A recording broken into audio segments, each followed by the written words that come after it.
進まない男なら誰かのために強くなれ歯を踏みしばって思いっきり守り抜け転んでもいいよまた立ち上がればいいただそれだけできれば英雄さ。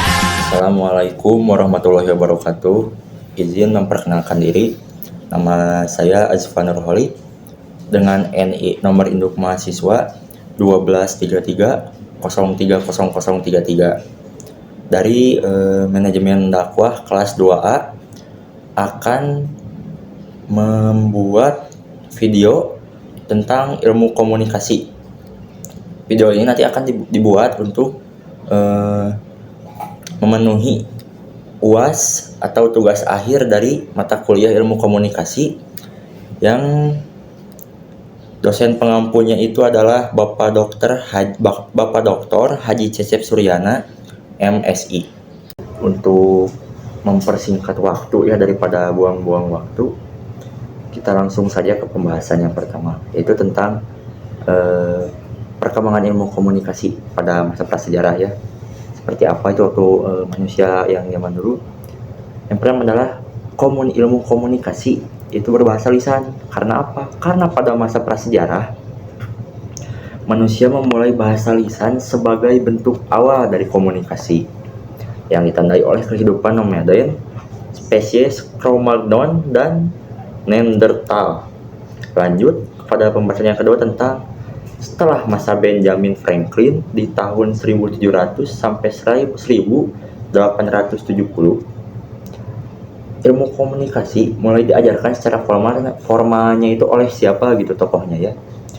Tokoh yang mengajarkan ilmu komunikasi adalah Harold D. Laswell. Ia dikenal sebagai perintis studi komunikasi modern dan menyusun model komunikasi yang terkenal dengan unsur who says what in which channel to warm with what effect gitu ya. Dilanjut, revolusi Inggris abad ke-19 merubah transportasi kuda dan delman dengan apa gitu. Nah, terus ada dampaknya itu apa kepada komunikasi ya. Pada revolusi itu transportasi kuda dan delman digantikan oleh karena ditemukannya lokomotif. Penjelasannya tuh kayak gini teman-teman ya.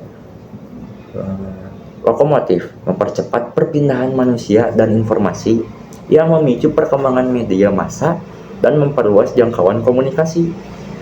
Nah, lokomotif ini biasanya seperti kalau sekarang ya, zaman-zaman sekarang disebutnya tuh kan kalau dulu kita transportasi pakai hewan kayak seperti kuda, delman, kerbau, unta dan lain-lain ya. Kalau untuk zaman sekarang itu seperti kereta api, ya kereta api juga kan yang awalnya berevolusinya tuh banyak, sampai sekarang itu di Indonesia sudah ada kereta listrik kalau tidak salah. Kalau salah ya maaf.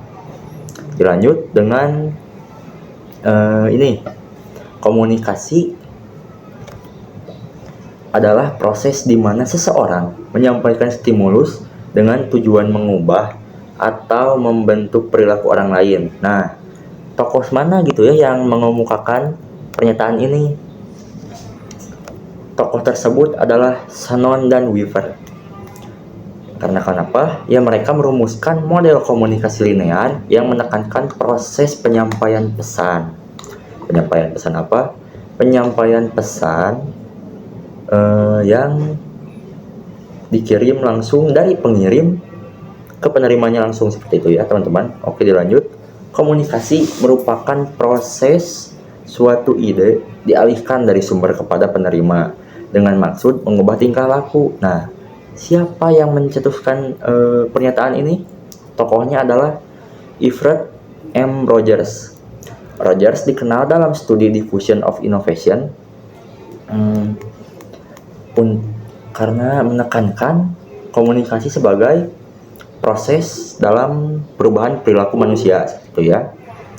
Dilanjut, komunikasi sebagai tindakan satu arah, artinya komunikasi berlangsung secara diadik. Nah, apakah pernyataan ini benar? Kalau menurut saya ini pernyataannya salah. Karena apa? Karena komunikasi satu arah tidak diadik. Karena diadik merupakan interaksi dua arah. Komunikasi satu arah tidak melibatkan umpan balik langsung. Jadi seperti itu ya teman-teman. Dilanjut.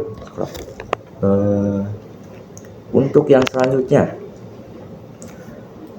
jika komunikasi dianggap sebagai proses linear, maka kurang sesuai dengan komunikasi tatap muka. Nah, ini tuh termasuk konsep apa gitu ya?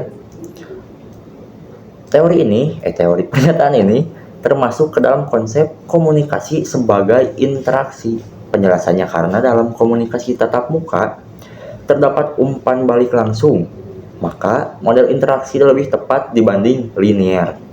Dilanjut, saat komunikasi dianggap sebagai proses sebab dan akibat dengan adanya umpan balik, maka termasuk dalam konsep apa itu? Ini termasuk ke dalam konsep komunikasi sebagai transaksi. Nah, dalam komunikasi sebagai transaksi, setiap pihak saling mempengaruhi dan memberikan respon secara dinamis ya teman-teman. Nah, dilanjut. Untuk yang selanjutnya ini ada dalam konteks jumlah peserta. Komunikasi dengan derajat kedekatan fisik paling tinggi adalah apa gitu? Komunikasi yang kayak gimana? Untuk derajat paling tinggi ya dalam komunikasi itu yaitu komunikasi antar pribadi, seperti kita sedang ngobrol dengan teman, sedang berkonsultasi skripsi misalnya dengan dosen, itu sedang kita seperti membuka les pribadi gitu ya, seperti psikolog. Nah, yang kayak gitu. Karena kenapa? Ya karena komunikasi massa memiliki derajat kedekatan fisik yang paling rendah, karena audiensnya itu bersifat luas dan tidak langsung. Karena pasti beda teman-teman, jika kita berkomunikasi dengan ya seperti pribadi gitu, kita kan langsung ngobrol langsung, ya pasti itu sudah semua informasi yang sudah kita katakan pada teman kita itu pastinya benar, pasti nyampai lah kayak gitu ya. Berbeda dengan yang kayak seperti kita berkomunikasi kepada orang banyak, nah itu susah. Di antara semua itu paling hanya beberapa orang saja yang dapat mendengarkan dan memahami apa yang telah kita sampaikan pada mereka. Oke, dilanjut kepada yang terakhir. Komunikasi sebagai upaya pendidikan dan pewarisan nilai dari satu generasi ke generasi lainnya. Nah, itu termasuk fungsi apa? Untuk pernyataan ini termasuk ke dalam fungsi sosialisasi. Karena fungsi sosialisasi berkaitan dengan pewarisan nilai, norma, dan budaya. Lalu fungsi kolerasi lebih kepada penafsiran informasi terhadap lingkungan sosial. Mungkin hanya itu yang dapat saya sampaikan. Mohon maaf bila masih ada banyak kekurangan dalam menyampaikan materi, baik itu dalam penyampaian, dalam pembahasan, dan lain-lain. Saya sekali lagi mohon maaf karena yang salahnya dari saya, benarnya hanya dari Allah Subhanahu wa taala. Unzur man qala wala tanzur man qala. Wabillahi taufiq wal hidayah wa ridha wa inayah. Assalamualaikum warahmatullahi wabarakatuh.